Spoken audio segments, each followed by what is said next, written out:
Everyone at that table thought I would cry. Instead, I pulled out a printed offer they weren't expecting and watched the room go quiet. I need to tell you about the day my mother stood in my kitchen, the kitchen of my apartment, the one with my name on the mortgage, my name on the deed, my credit score bleeding into every wall, and told me I was being selfish for wanting to keep it. My name is Rachel. I'm 35 years old, and I work as a senior compliance analyst at a mid-sized financial services firm in Columbus, Ohio.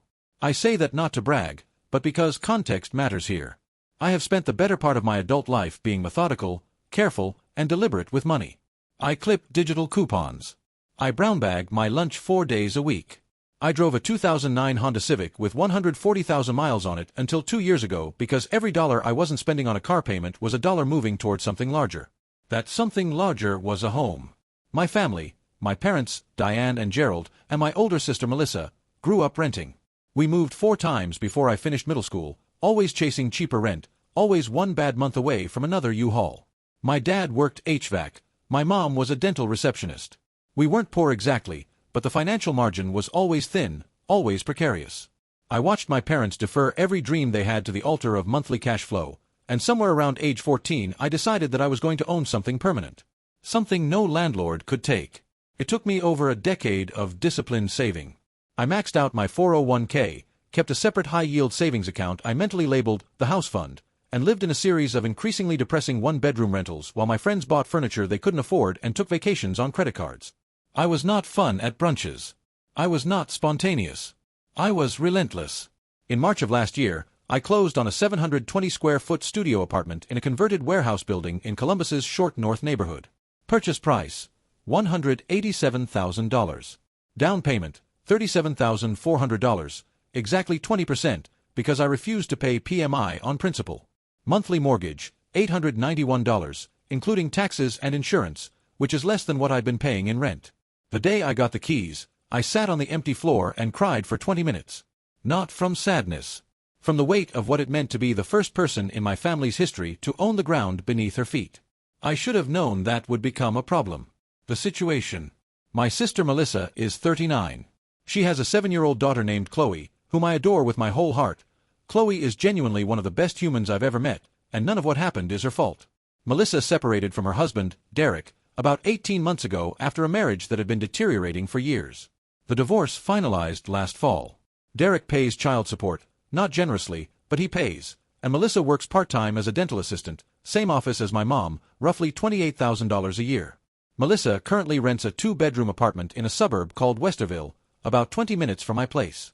Her rent is $1,450 a month. It is, by her frequent accounting, too much, impossible, and killing her. She has said these words, or variations of them, at approximately every family dinner for the past year. I sympathize with Melissa's situation. Genuinely. Being a single mother is hard. Being a single mother on $28,000 a year is genuinely difficult, and I have never pretended otherwise. I have helped her. I drove Chloe to school twice a week for 3 months when Melissa's car needed a transmission. I babysat, for free, gladly, more times than I can count. I paid for Chloe's ballet lessons for a full year because Melissa couldn't swing it and I didn't want the little girl to lose something she loved. I am not a cold person. I want that on the record before I continue. The first time my mother suggested I share my apartment with Melissa and Chloe, I thought she was joking. It was Thanksgiving. We were sitting around my parents' table in their ranch house in Gahanna, and somehow the conversation had turned to Melissa's housing costs, which it frequently does. You know, my mother said, with the particular careful tone she uses when she's been rehearsing something, Rachel's place is right in the Short North. It's a nice building. And it's just her. Mom, I said. I'm just saying. It's a lot of space for one person. It's 720 square feet. Melissa and Chloe don't need much. I looked across the table at Melissa, waiting for her to say something, to laugh it off, to say that was ridiculous, to be the older sister who remembered that I had worked for 11 years toward that apartment. Instead, she looked down at her plate and said nothing, and that silence told me everything about how this conversation had already been rehearsed without me. I told my mother that my apartment was not available, changed the subject, and spent the rest of the holiday maintaining a smile that did not reach my eyes. That was the opening act. Over the following 4 months, the pressure escalated in ways I hadn't anticipated. The escalation. My parents, I came to understand, had been having a separate ongoing conversation with Melissa about her housing situation, a conversation that had apparently evolved, without my knowledge or input, into a concrete plan. The plan, as it was eventually presented to me at a Sunday dinner in February, was this. Melissa and Chloe would move into my apartment. I would be compensated, my mother's word, by moving into my parents' spare bedroom temporarily while I figured out my next step. The apartment would, over time, be transferred to Melissa so that Chloe could have stability. I want you to sit with that for a moment.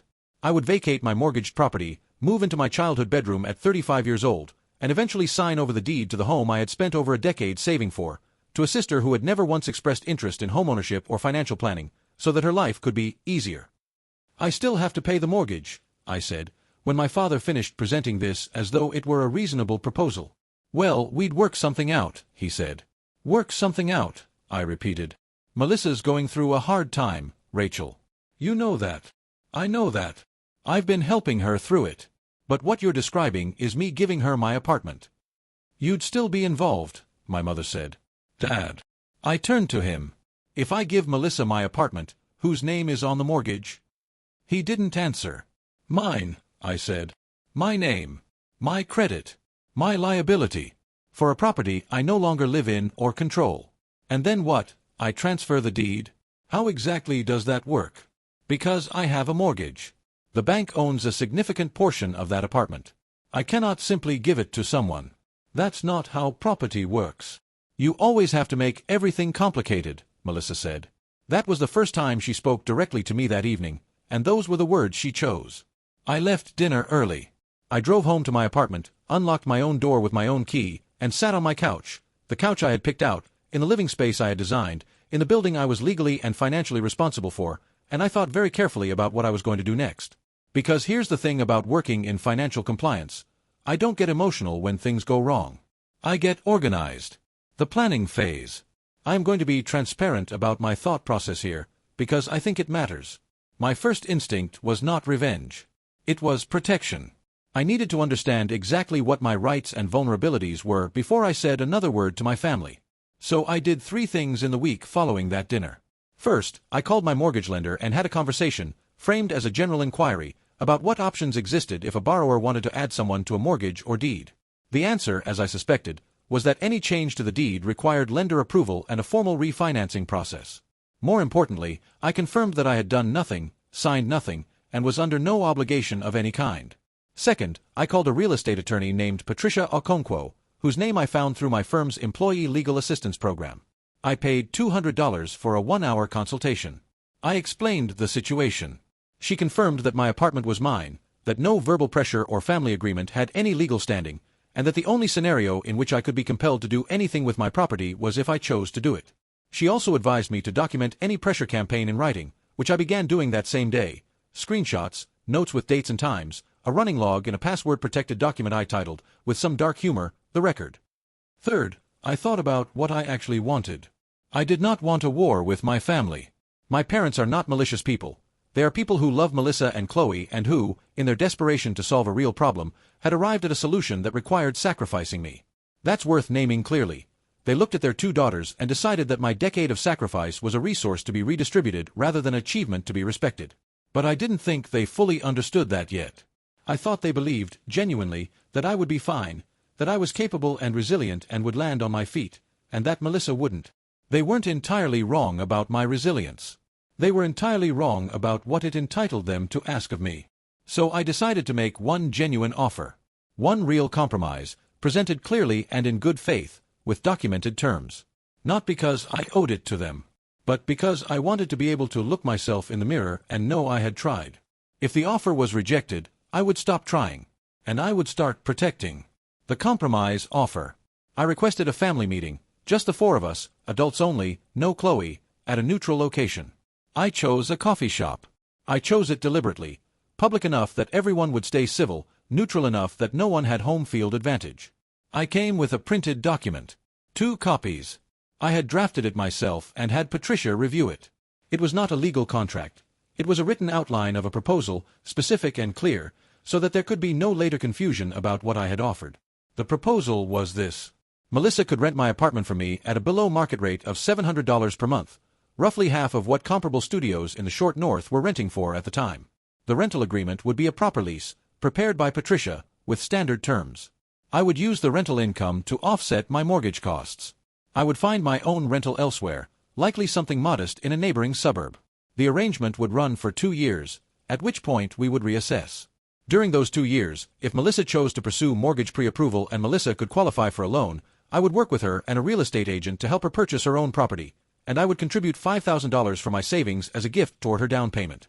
I was offering her a subsidized apartment, professional lease protections, 2 years of stability, and a financial gift toward her own eventual homeownership. I slid the papers across the table. My mother read it first. My father read it second. Melissa sat with her arms crossed and did not pick up the paper. "This isn't what we discussed," my mother said. "I know," I said. "Because what you discussed doesn't work legally, financially, or for me personally. This is what I can actually offer." "You'd be her landlord," my father said. "Yes. Which means she'd have a lease, tenant rights, and legal protections." "That's not a bad thing." "She doesn't want to rent from her little sister," my mother said. "Mom." I kept my voice even. "Can we let Melissa speak for herself?" Everyone looked at Melissa. Melissa looked at the table. "I want stability," she said. "I want something for Chloe. Not a rental agreement." "I understand that," I said. "But I can't give you my apartment. I can offer you a fair, affordable lease. That is a real thing, and it's more than most people would offer." "You're lucky," Melissa said, and her voice had an edge in it I recognized. "You don't have a kid. You don't have an ex. You just have to worry about yourself, and you still won't help. I'm sitting across from you right now offering to rent you an apartment for $700 a month in the short north, Melissa. That is help. Not the help we need." "Then I'm sorry," I said. "But this is what I can offer." She pushed the paper back across the table without picking it up. I collected both copies, put them back in my folder, and finished my coffee. My parents said very little. My father looked at the table. My mother looked at Melissa. I drove home. I opened my password-protected document and logged the meeting, including the date, time, location, and the fact that the written compromise offer had been formally declined. Then I started preparing for whatever came next. Update 1. The group chat incident. 3 days after the coffee shop meeting, my mother added me to a family group chat that apparently already existed and already contained my father, Melissa, and my Aunt Carol and Uncle Pete on my mother's side. The chat was named Family Support. I had not known this chat existed. The first message directed at me, from my mother, was, "Rachel, we've been talking and we really think you should reconsider. Aunt Carol and Uncle Pete agree that family has to come first." Aunt Carol's contribution was, "Sweetie, it's just an apartment, you can always get another one." I stared at my phone for a long moment. Then I typed one message, "I made a written offer at our meeting on Saturday. Melissa declined it. I'm not going to discuss this further in a group setting. Anyone who wants to talk to me directly is welcome to call." Then I turned off notifications for the group chat and did not look at it again for 2 weeks. What I did instead, I called Patricia and asked her to formalize the lease offer as an official document, regardless of whether Melissa was currently interested, so that I had a paper trail of good faith. Patricia did so. I kept the document. I also did something that, looking back, was one of the best decisions I made throughout this entire situation. I called my HR department and asked about our Employee Assistance Program's financial counseling services. Through it, I connected with a fee-only financial planner named David Kim, who helped me run the actual numbers on my situation, what I could sustainably afford, what my options were, how my mortgage was structured. Knowing my own financial picture with precision made me impervious to the emotional arguments that were coming. When someone tells you that you can easily do something with your own finances, it helps to know exactly what your finances look like. The group chat, over the following 2 weeks, generated approximately 67 messages, none of which I read in real time. I checked it once, noted its contents, and updated my documentation log. Update 2. My father comes alone. 6 weeks after the coffee shop meeting, my father knocked on my apartment door on a Saturday morning. He had called ahead, which I appreciated. I made coffee. We sat at my small kitchen table. Gerald is not a complicated man. He is a man who fixes things for a living and who has always believed that problems have practical solutions if you're willing to work hard enough. He loves his daughters in the straightforward, unexamined way of a man who never had to develop a language for it. I knew, sitting across from him, that he had not come to fight. "Your mother's upset," he said. "I know. Melissa's upset. I know that too." He wrapped both hands around his coffee mug. "I want to ask you something, and I want you to answer me honest." "Okay." Did you ever think about how hard it is for her? Really think about it. I looked at my father. Dad. I drove Chloe to school twice a week for 3 months. I paid for a year of ballet lessons. I've babysat more times than I can count. And then I sat down in a coffee shop and offered Melissa a below-market lease on my apartment with a down payment gift attached. How much thinking do you need me to do? He was quiet for a moment. The thing is, I said, and I kept my voice gentle because I meant what I was saying, you and Mom taught me to take care of myself. Everything I did with money, the saving, the planning, I learned that watching you work yourself to exhaustion so we'd have a stable home. I was doing what you modeled. And now it turns out the thing I built from that lesson is supposed to go to someone else. My father had the grace to look pained. I don't want to lose my family over this, I said. But I am not giving up my apartment. That is the one thing that is not on the table. Everything else, I am willing to discuss. He nodded slowly. He didn't say Melissa was right.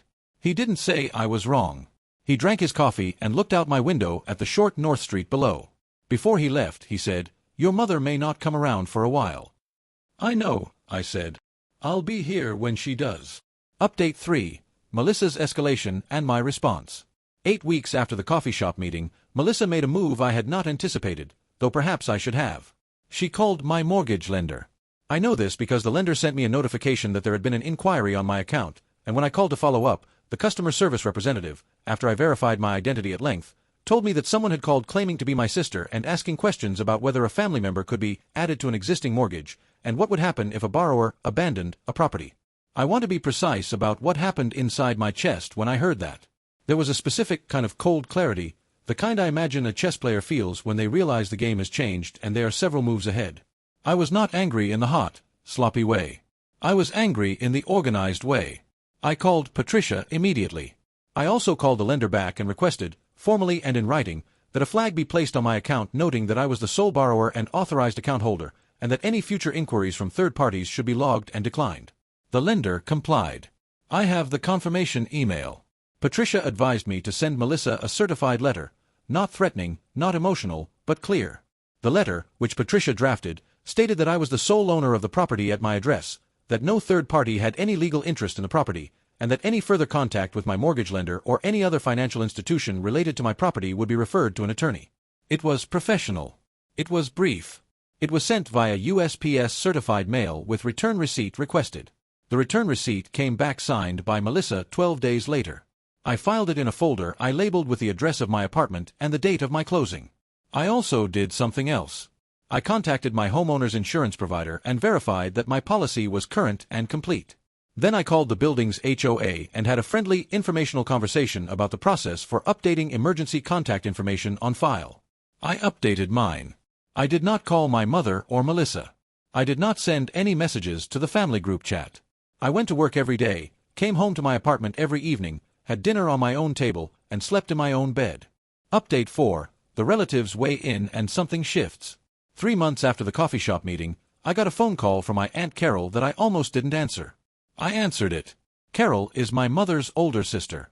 She is not a subtle woman. She was one of the voices in the group chat telling me an apartment was just an apartment. But she is, at her core, a fundamentally decent person who raised 3 kids without a great deal of help and has strong opinions about women taking care of themselves. I think she had forgotten, momentarily, that I was one of those women. "I've been thinking," Carol said, which is how she begins every conversation she's nervous about. "I've been thinking too," I said. "Your mother told me about the letter." Melissa was calling my mortgage lender, Carol. There was a pause. "She told me something different." "I have the documentation," I said, "including the lender notification, my follow-up call record, and the certified letter with Melissa's signature. I've been keeping records of everything since February." Another pause. Longer this time. "Oh," Carol said. "I offered Melissa a below-market lease and a down payment gift," I said. "I offered it in writing. She declined in front of our parents. I have that documented too." "Rachel." Carol's voice was different now. Something in it had shifted. "Did you know your mother hasn't been sleeping? I'm sorry to hear that. She's between her daughters and she doesn't know what to do." "I know," I said. "And I feel for her. But I need her to understand that I am not refusing to help Melissa. I am refusing to give Melissa my apartment. Those are different things." Carol was quiet for a moment. You sound like you've thought about this a lot. I have thought about almost nothing else for 3 months. What Carol did next was not something I expected. She asked me to send her the compromise offer document, just so she could read it herself.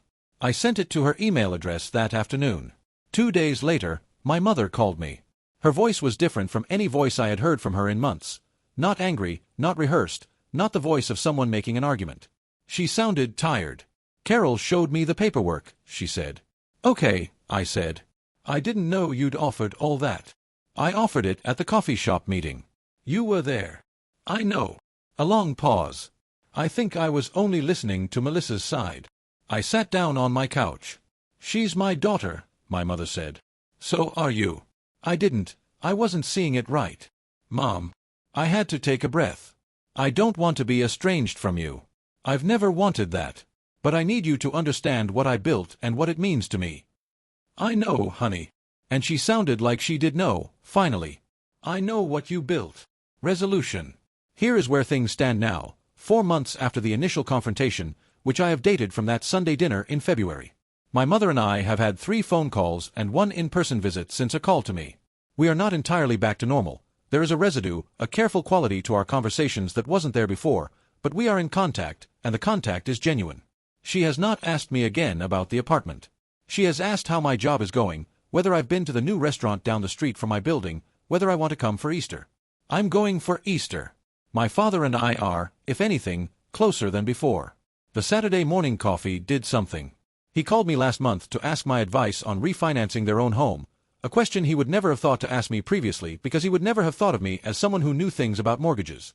Apparently, he has updated his mental model. Melissa and I are not in contact.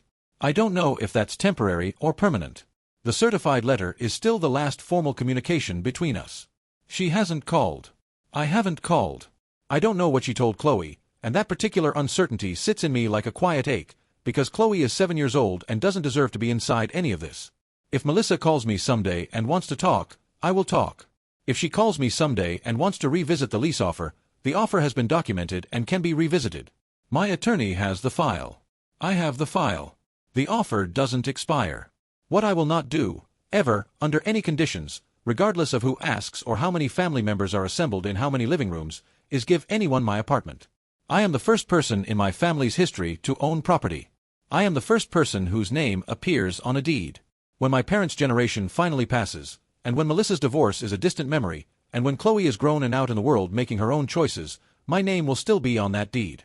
Unless I choose otherwise, which I am entitled to do, at a time of my choosing, for reasons of my own. That is what ownership means.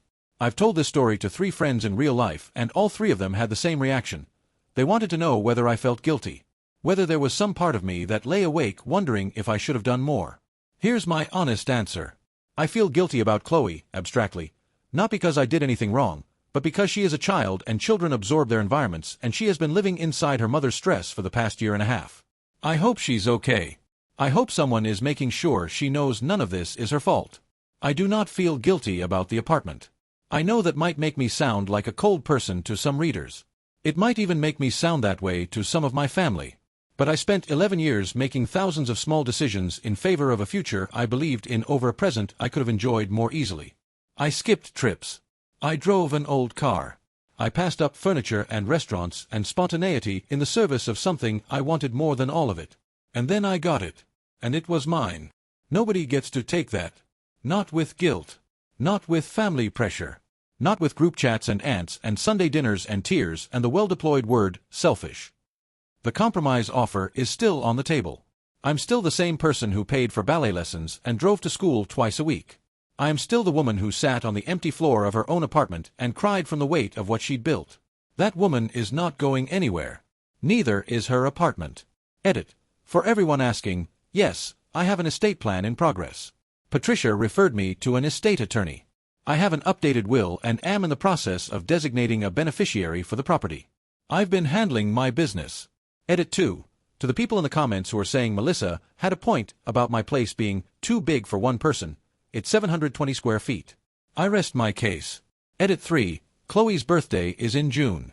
I'm sending a present regardless of where things stand with Melissa. That little girl gets her birthday present. That's non-negotiable too.